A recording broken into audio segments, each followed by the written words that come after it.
Hello and welcome to my channel. Say hi to a happy day. In this channel, I would like to share tales and stories I personally picked and are my kids' favorite book stories. Let's enjoy listening while I read to you a story, Pua and Hei Hei. The feast to welcome spring was about to start. Moana and Grandpa Tala were busy collecting shells. Moana's pet pig, Pua, tried to help, but the shells he found were never empty. Moana bent down and picked up a small pink one. "What do you think?" she asked. Grandma Tala inspected it. "Yes, that looks right for a chief." Moana was making her father a surprise gift for the feast, an anklet.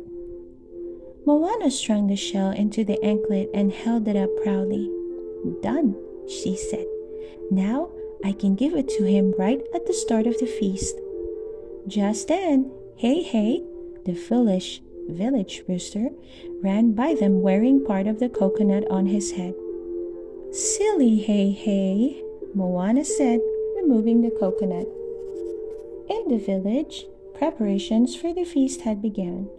While everyone was hard at work, Hei Hei just got in the way. Men were busy building the umu, an underground oven. They piled up pieces of wood and the dried husk and shells of coconuts. After they started the fire, they added rocks. Hei Hei kept getting closer and closer to the hot rocks.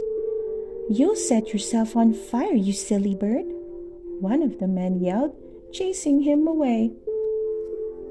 Hei Hei ran away and stepped on a partially finished platter woven from a pandan leaves.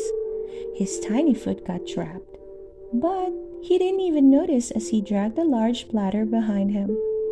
Grandma Tala attempted to catch him, but Hei Hei avoided her, leaving a mess in his wake.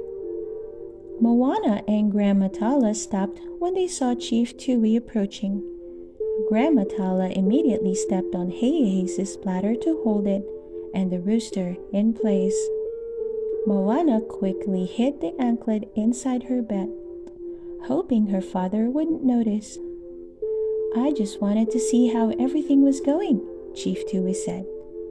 Meanwhile, Hei Hei was pecking and pulling at Grandma Tala's skirt. As soon as Chief Tui left, Grandma Tala reached for Hei Hei, but she slipped on the platter. Fortunately, Moana was there to catch her. Nobody noticed when the anklet dropped from Moana's belt. It landed around Hei Hei's neck and he dashed away. "That is it," Grandma Tala said, grabbing a hand-woven leaf basket. Hei Hei didn't see her coming. He was too busy pecking at a rock. In one fell swoop, Grandma Tala trapped Hei Hei underneath the basket, and then cinch, it shut. But Grandma Tala had been so focused on catching the rooster that he hadn't noticed the anklet around his neck. "You can't keep him in there forever, Grandma," said Moana. "But we can keep him in there for a little while," said Grandma Tala, "at least until we're done with the feast." Moana agreed it was a good idea, so Grandma Tala put the basket aside. Then Moana checked her belt. She gasped when she realized the anklet was missing. "Oh no! Perhaps we should retrace our steps," said Grandma Tala. Just then, Pua spotted the basket. He saw Hei Hei's beak sticking out between the gaps in the woven leaves. When he looked closer, Pua noticed the anklet around the rooster's neck. He was determined to retrieve it for Moana. But first, Pua had to stop the basket. He rolled it over and over, but that didn't work. The basket was just too strong. Then he tossed the coconut high into the air toward the basket.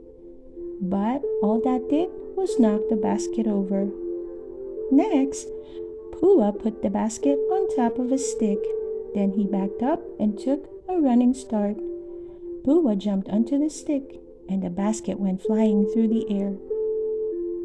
It fell to the ground, but the basket was still tightly shut. Pua had to think of another idea, and fast.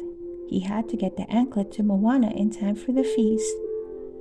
On the ground, he saw a long vine. He picked it up and thrust it back to the basket. Pua looped the vine around the basket and dragged it along, running as fast as he could.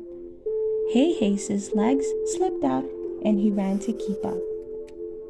When Pua heard music, he knew the feast was about to begin. He had to do something drastic. He dragged the basket toward a slender tree and tossed it onto a branch. Then he jumped up after it.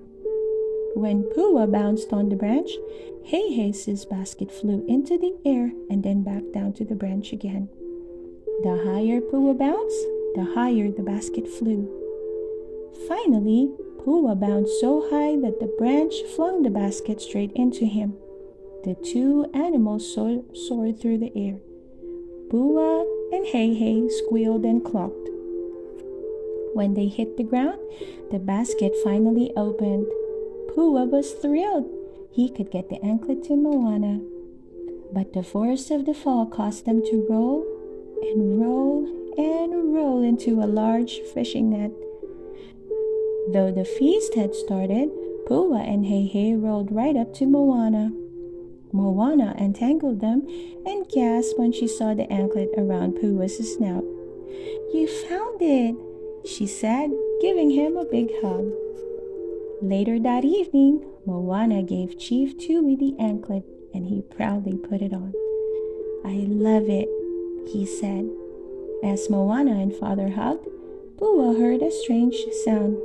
It was Hei Hei. The rooster couldn't cluck because his beak was buried in a piece of driftwood. He'd also gotten tangled up in pieces of the basket again. Fortunately, Pua had become an expert at getting Hei Hei out of tricky situations. The end. I hope you enjoy listening to the story of Pua and Hei Hei. Please don't forget to hit that like button and subscribe to listen to more of our favorite book stories. See you soon!